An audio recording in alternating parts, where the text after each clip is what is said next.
No te rānei I tīmata noa I ngā kaimahi o te wahapū o Tāmaki Makaurau ki te porotū. Hei tā rātou e toru wiki te roa o tēnei mahi porotū ā rātou.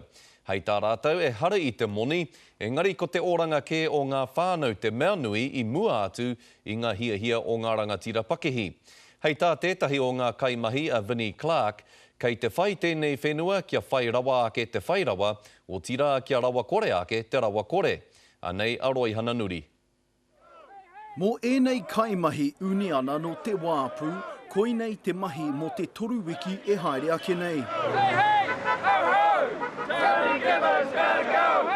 Ko te mō tea, he whawhai mutunga kore mō rātou whānau. We're not really asking for any more money, but we're asking for good working conditions where we can see our family.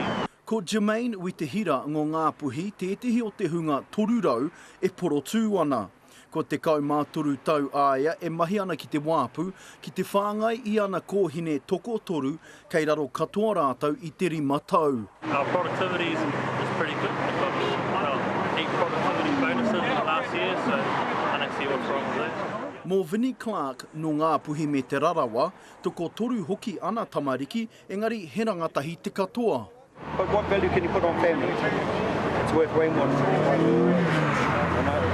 To bring up kids, it's a lifetime experience. E ai ki te wāpū o Tāmaki Makaurau, kua rahi ake I te kotahi piriona tāra te wāriu o ngā tau hoko moa o te aroa, kua raru I e mahi ko te pānga ki te wāpū o Tāmaki Makaurau, kei ngā piriona tāra. Engari ko te pātai ia, ka pēhea te wāriu ki ngā kaimahi. I don't think we're being unreasonable. A lot of us do 56, 64 hours every week.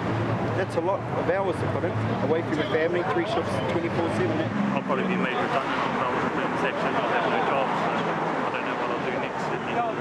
The rich get richer and the poor get poorer. We've got to find a balance and everybody live in harmony. Ka hoki anō te uni ana, me ngā kai whakahaere o te wāpū, ki te kimi huarahi whakatau ai I tēnei porotū. Roihana nuri, te karere.